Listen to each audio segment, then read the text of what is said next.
Tubahaye ikaze mwese mukurikiye Staro Technology kano kanya tunabasuhuza mwese aho muherereye hose, haba bari muri kino gihugu cy'u Rwanda ndetse no hanze yacyo, mwese tubahaye ikaze. Aka kanya rero tugiye kurebera hamwe uburyo KYC ikorwa cyangwa se Know Your Customer mu magambo arambuye.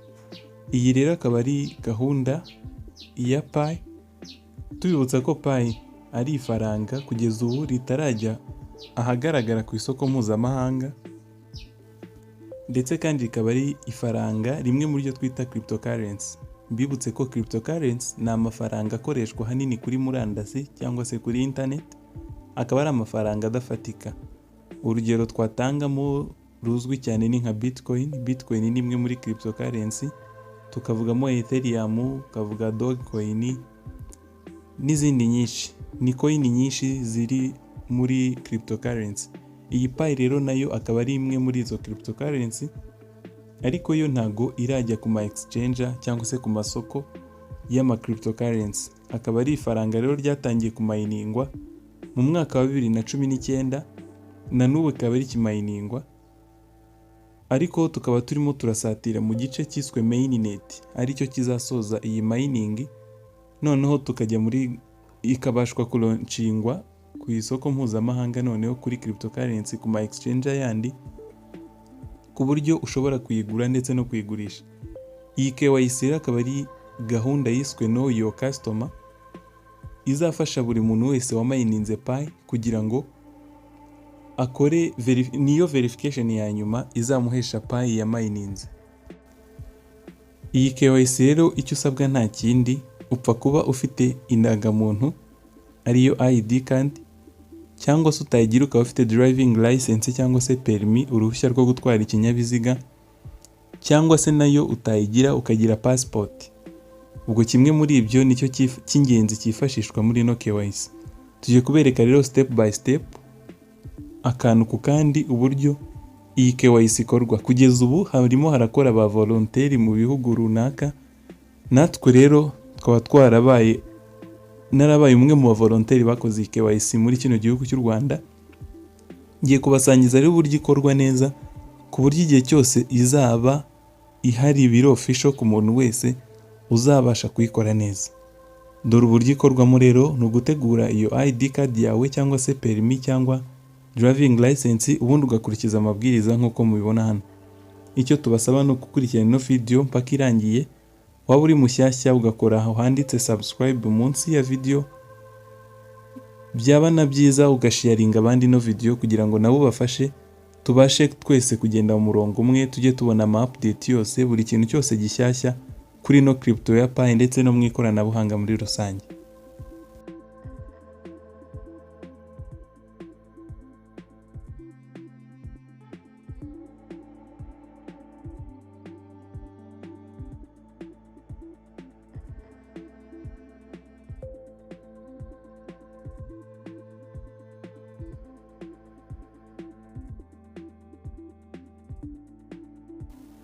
Yes, nk'uko mubibona, iyi Pi KYC ikorerwa muri Pi browser, akaba ari application udownloadinga kuri Google Play Store, ukaregistinga. Niba utarabikoze urareba muri video zabanje hano kuri Staro Technology, urabona uburyo we ukoresha mo Pi browser ndetse n'ikifasha hanini muri no gahunda ya KYC. Yes, nk'uko mubibona, ugifungura iyi Pi browser urabona ibintu bitandukanye. Iyi ni browser ishobora no gukora nk'izindi browser zose nka Google Chrome cyangwa se n'izindi zayo zose nka za Baidu n'izindi browser dusanzwe dukoresha, ariko yo akaba ari product ya Pi network. Ikifashira hanini ishobora no gukora nk'izo browser zindi, ariko nanone ishobora no gukora bino byose nk'uko turi kubibona hano kuri screen. Tubibutse ko iyi ngiyi ari nayo ikoreshwa mu gucreate wallet izabikaho Pi mu gihe izaba yamaze kuba launched, unyuze kuri iyo option ya kabiri yanitse wallet P. Iyi rero ku muntu utarayikora nabwo ushobora kwifashisha video imwe mu zo twakoze ukareba uburyo ukora wallet, kuko iki nacyo ni ingenzi. Ugomba kuzaba ufite wallet ibikwaho izo Pi zawe wamayininze mu gihe izaba yamaze kuba launched. Ukimara kuyifungura rero uranyura aho hasi handitse KYC Pi ubundi dukomeze. Nyuma yo gukora kuri Pi KYC urategereza akanya gatoya biloadinge. Urategerezaho akanya gatoya bitewe na internet uri gukoresha, bishobora kwihuta vuba cyangwa se bikagenda gake. Ukigera hano bazaguha ikaze kuri Pi ndetse bakubwire guhitamo kuzuza bino bikurikira. Icya mbere ni uguhitamo igihugu uturukamo. Hano urahitamo igihugu uturukamo ukoze kuri ako gafresh kareba hasi, uragakoraho ubone liste y'ibihugu byinshi, uhitemo igihugu urimo bitewe n'icyo wakoresheje muri registration. Urakurikiza uko wakoze registration muri Pi bisanzwe, ubundi uhitemo icyangombwa uri bukoreshe muri KYC. Niba uri bukoreshe ID, passport cyangwa se permis nk'uko twabivuze, wemeza amategeko n'amabwiriza. Ahangaha ushobora kubanza kubisoma ukumva neza uko bimeze kugira ngo upassing know your customer cyangwa se KYC. Urabanza bakakubwira yuko ibingibi ari ibizakoreshwa, bitazakoreshwa ku nyungu zabo runaka. Wemeze ko urengeje imyaka 18 ndetse bwa gatatu wemeze yuko wemera gutanga Pi imwe, ubundi ukomeze na let's go. Dukomeze tujye kuri step ya kabiri yo gushyiraho ifoto. Ibi bikorwa mu minota 5. Bizagusaba gushyiraho ifoto yawe ijyana n'iriya ID washyizeho kugira ngo barebe niba koko ari yawe. Ushyiremo ibijyanye nayo ndetse ukonfirme niba ibyo wanditse koko bihura n'ibyo n'ibiri ku irangamuntu. Unemeze ko uzatanga Pi imwe mu gihe Pi izaba yabaye launched twageze muri mainnet neza. Aha barakwereka uburyo bwiza bwo gufata ifoto y'indangamuntu yawe. Barakubaza ifoto y'indangamuntu bitewe na telefone ukoresha, waguhita uyifotora direct cyangwa se ukayikura muri telefone yawe, muri storage ya telefone yawe. Uhitamo uburyo bumwe mu bukoroye. Unyuze kuri documents ufata iyo muri telefone yawe, cyangwa se wanyura hariya habanza kuri image kuri kamera ugafata ifoto ako kanya muri kamera ya telefone yawe.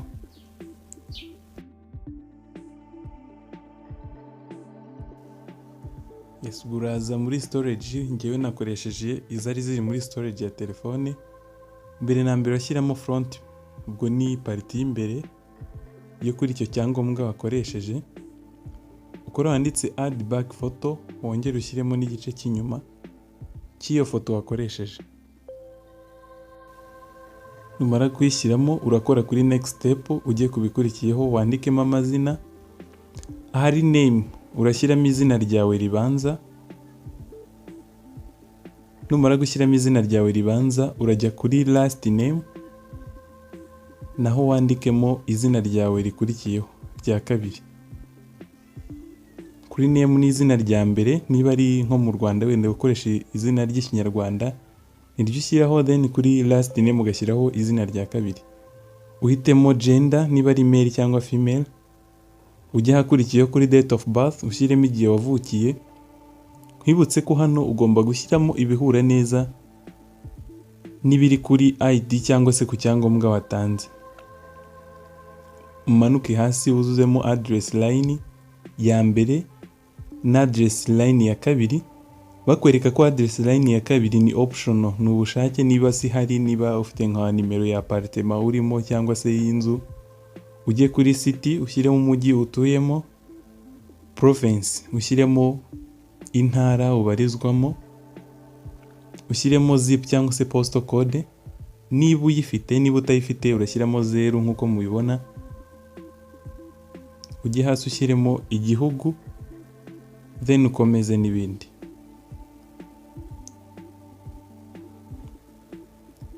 Turabisubiramo neza bigaragare. Hambere ni izina ribanza, aha kabiri ni izina rya kabiri, aha gatatu ni gender, urashyiramo igitsina niba ari male cyangwa se female. Ahakurikiyeho ushyiremo date of birth, amatariki y'amavuko ahura n'ari kuri ID. Address line zuzuzemo zombi cyangwa se imwe muri zo. Kuri city ushyiremo umujyi utuyemo, province ubwo ni intara ubarizwamo, zip code urayishyiramo, niba utayifite ushyiremo 0, country ushyitemo igihugu urimo, hanyuma na nyuma urashyiramo nimero z'indangamuntu. Hano ugomba gucunga neza ko nimero z'indangamuntu wandikamo arizo neza koko, kuko hano kwibeshyamo bavuga ko hari amahirwe yo ushobora guclaiminga bakongera kuguha andi mahirwe yo gusubiramo, ariko ntabwo ari ibintu wakwizera cyane. Ugomba gushyiramo wabyitayeho neza, nta gihunga, witonze ukareba ko ubishyiramo neza, ubundi ukore kuri next step, ukomeze n'ikindi gikurikiyeho.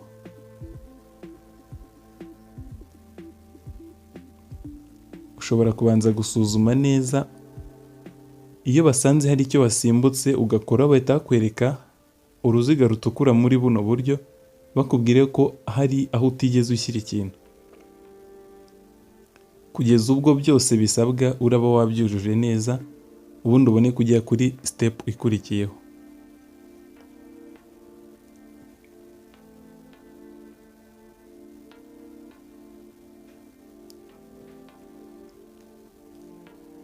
Aha barahita bakubwira ko barimo gushyiraho kwa uploadinga data zawe, utagomba gusiga iyo page iri empty nta kintu kiriho.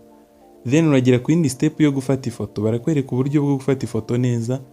Ni ifoto imeze nka selfie yo gukonfirma ibyo watanze, identity verification. Tubibutse ko hano ugomba gushyiraho ifoto ku cyangombwa. Hanini ugomba kuba washyizeho icyangombwa gifite aho gihuriye n'ifoto uri butange. Niba ufite nk'icyangombwa wenda cyo mu bwana, kiri ifoto yawe y'ubwana itagaragara neza koko ari wowe w'ubu ngubu, ugomba gushaka icyangombwa kigaragara neza koko ko gihura n'uko ubu ngubu, ko iyo foto niri bukonfirime ID watanze. Numara kubona uri ahantu hari urumuri neza, urakora wanditse I'm ready, ubundi biloading gatoya haze kamera, urashyira isura muri icyo kizeru, ubundi ujye ukurikiza ibyo bakubwira hejuru. Mbere na mbere bakubwira look into camera, urareba muri kamera uyiyegereze.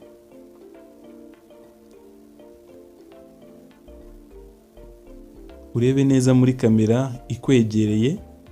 Niba bakubwira smile, nyine face yawe usmilinge. Nibyanga barajya bakubwira try again, urebe ko cyaba ari ikibazo cy'urumuri rukeya, narwo ushyireho urumuri.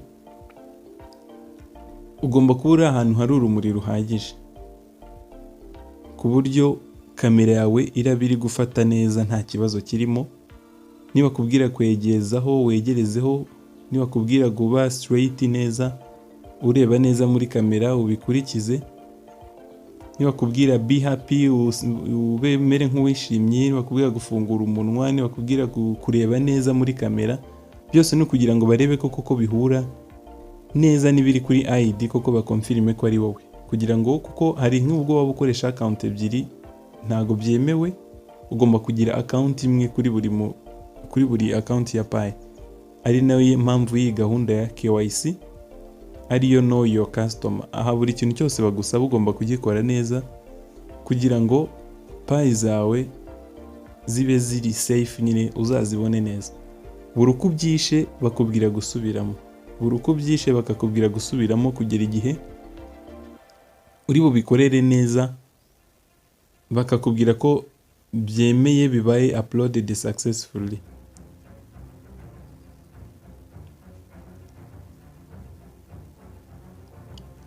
Icyo usabwa ni ugucungana n'ibyanditse hejuru neza paka bibanye. Bakubwira noneho ufate selfie, ugahita ukora handitse I'm ready, ugafata ifoto ya selfie. Barakubara, niba mara kubara inshuro 3, iyo countdown nirangira uraba watunganyije kamera neza ku buryo ihita ifata selfie, bakakwereka ko byakemutse, ko byarangiye neza. Uragera kuri step yo kureba neza niba nta hantu wibeshye. Wasanga ari wowe wibeshye, urabona hejuru ahantu hateganye n'ijambo data hari akantu k'agakaramu gasobanuye edit. Uhakora ari uko wumva ibyo cyangwa se ubonye review baguhaye, ibyo washyizemo bidahura neza n'ibyo wakagombye kuba washyizemo, wenda hari aho wibeshye, urasubiramo neza witonze. Nusanga hari aho wibeshye urakora kuri edit, nusanga ntaho wibeshye urakora aho hasi handitse next, ubundi ukomeza. nukora kuri edit baraguha bya bindi byose wari wujuje, urebe icyo wibeshyeho ugisubiremo ucyandike neza nk'uko kigomba, ubundi ukomeze na next step. Urarindira barakubwira ko barimo uploadinga data zawe, bakubwire ko utagomba kureka iyo page, ubundi ukore next, bakubwire ko barimo guprocessinga data zawe. Urategereza akanya gatoya bitewe na internet ufite. Nkwibutse ko ni byiza ko ukora KYC ufite internet imeze neza, kugira ngo wirinde ikibazo icyo ari cyo cyose cyavukamo hagati, kuko iyi KYC iba yagenewe iminota 5. Iminota 5 niyo uba wahawe kugira ngo ube ubikoze birangiye. Akenshi birashoboka ko internet ishobora kugutenguha, ntibigende neza nk'uko wabyifuzaga, ntirangire neza. So ugomba ku making sure ko ufite internet imeze neza, ubundi ugakomeza.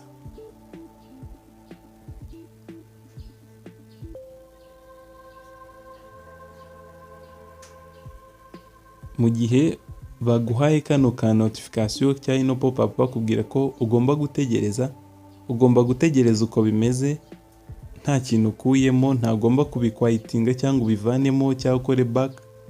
Ugomba gutegereza bagasubmitinga application yawe.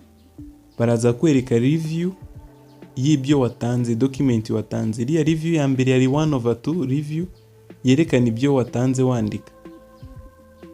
Hakaza na review 2/2 ariyo igaragaza document watanze, niba ari ID, niba ari driving license, niba ari passport. Ukareba neza kuko niba wayitanze nk'uko bigomba, niba front page ariyo washyize hambere, niba back page ariyo washyize aha kabiri nyine y'inyuma. Byose barabikwereka neza, bakwereke n'ifoto iri kuri ID yawe, bahita bayishyira ukwayo kugira ngo barebe koko nibihura na ya indi watanze muri selfie.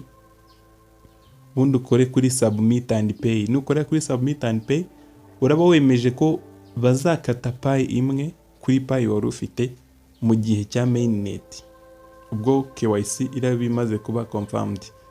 Ubundi ukore kuri yes data is accurate, cyangwa se no I want to edit niba ushaka kugira icyo uhinduraho. Ako niba ntacyo wabonye byose bimeze neza, kora kuri yes data is accurate, ubundi wemeze submitting. Barakubwira congratulations, bakubwira ko wamaze gukora KYC. Uhitemo kuba wareba si status, kureba status y'ibyo umaze gukora, aho bigeze bikurikiranwa. Ushobora kuzajya uhora ucekinga unyuze muri Pi browser, ukajya kuri KYC ukareba status. Barakubwira ko application yawe yakiriwe, byamaze kuba applied. Ufite gutegereza gusa nta kindi, kugera igihe bazakonfirma, ubundi ukaba umaze gukora KYC. So ni ibingibi rero kuri KYC. Ubu ni bwo buryo twabateguriye ukoramo KYC ya Pi. Turabararikira gukomeza gukurikirana ibiganiro byacu, haba ibyerekeranye na Pi ndetse n'ibyerekeranye n'ikoranabuhanga muri rusange. Kora subscribe niba utari wayikora kugira ngo utazacikanwa, ndetse unasharinga abandi kugira ngo batazamisinga iyi opportunity. Niba hari nawe utari watangira kumininga, uracyafite amahirwe, kuko mu gihe kiraza mining iraza kuhagarikwa, ubundi bakomezanye n'abamaze gukora mining. So urakora subscribe niba utari watangira, kandi nabwo urareba muri description y'iyi video, urabonamo uburyo utangira kumininga Pi zawe. So ibiganiro byacu nagaruka naho utaha.